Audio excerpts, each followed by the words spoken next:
الحمد لله رب العالمين، الصلاة والسلام على خاتم النبيين وعلى آله وصحبه أجمعين، أما بعد فأعوذ بالله من الشيطان الرجيم. بسم الله الرحمن الرحيم. قال الله تعالى في سورة آل عمران: وَلْتَكُن مِّنكُمْ أُمَّةٌ يَدْعُونَ إِلَى الْخَيْرِ وَيَأْمُرُونَ بِالْمَعْرُوفِ وَيَنْهَوْنَ عَنِ الْمُنكَرِ وَأُولَٰئِكَ هُمُ الْمُفْلِحُونَ۔ ترجمہ: اور تم میں ایک جماعت ایسی ہونی چاہیے جو لوگوں کو نیکی کی طرف بلائے اور اچھے کام کرنے کا حکم دے اور برے کاموں سے منع کرے، یہی لوگ ہیں جو نجات پانے والے ہیں۔ پچھلی دو آیتوں میں اللہ سبحانہ وتعالی نے مسلمانوں کو تلقین فرمائی کہ اللہ کا تقوی اختیار کرو اور مرو تو مسلمان ہی مرنا، گویا دنیا میں ہر لمحہ اللہ سبحانہ وتعالی کی اطاعت میں گزارنا ہے۔ یہ ایک کیفیت ہے دل کی جو کہ انسان اپنے اندر پیدا کر سکتا ہے، لیکن اس تقوی سے، اس کیفیت سے علم اس کو نہیں ملتا۔ علم کے لیے اس کو کتاب کی طرف رجوع کرنا پڑے گا، اور پھر اگلی آیت میں اللہ سبحانہ وتعالی نے حکم دیا کہ اللہ کی کتاب سے، قرآن سے چمٹ جاؤ اور آپس میں تفرقے میں نہ پڑو۔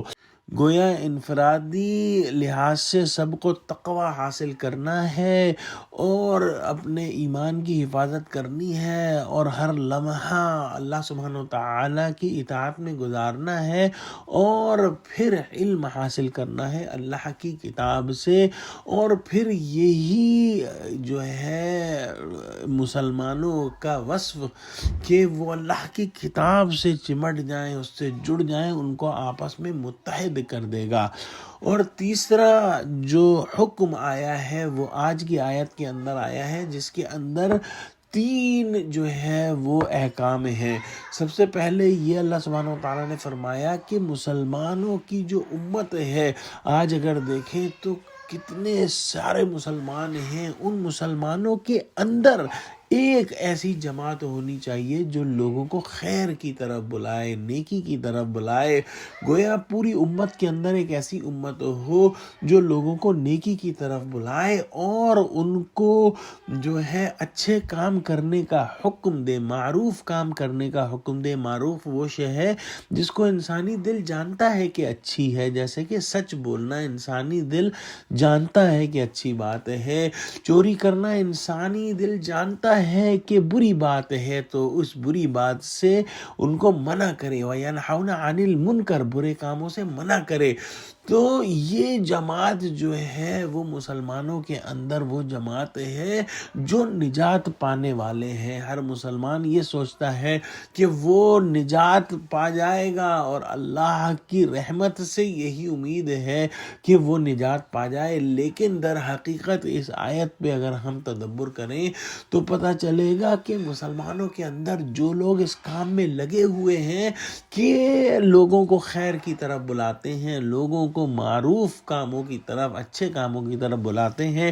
اور منکر کاموں سے، جو برے کام ہیں جن کو دل جو ہے برا کہتا ہے، ان سے منع کرتے ہیں، یہی لوگ جو ہیں وہ اصل میں نجات پانے والے ہیں۔ تو ان تین آیتوں کے اندر جو اللہ سبحانہ وتعالیٰ نے ایک پروگرام پیش کیا ہے کہ سب مسلمان تقوی حاصل کریں اور ہر وقت، ہر لمحہ اللہ کے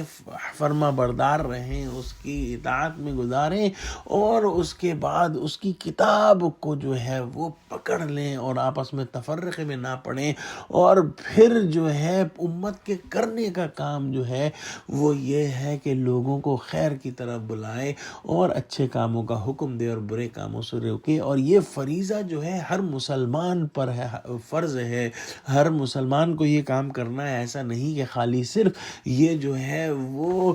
علماء ہی کریں گے، ہر مسلمان کو کرنا ہے اگر وہ چاہتے ہیں کہ وہ نجات پائیں۔ اس بارے میں ایک حدیث حضور صلی اللہ علیہ وسلم نے فرمایا کہ تم میں سے جو شخص برائی ہوتے ہوئے دیکھے سے چاہیے کہ اپنے ہاتھ سے روکے، اگر ہاتھ سے روکنے کی طاقت نہیں رکھتا تو اپنی زبان سے روکے، اور اگر زبان سے روکنے کی بھی طاقت نہ ہو تو کم از کم دل میں تو اسے برا سمجھے، اور یہ ایمان کا کمزور ترین مرتبہ ہے۔ تو دعا کرتے ہیں کہ اللہ سبحانہ وتعالی ہم کو ان تینوں آیتوں کی مصداق پر پورا اتار دے اور ہم کو یہ تمام کام کرنے والا بنا۔ آمین۔ وآخر دعوانا الحمدللہ رب العالمین۔ السلام علیکم ورحمۃ اللہ وبرکاتہ۔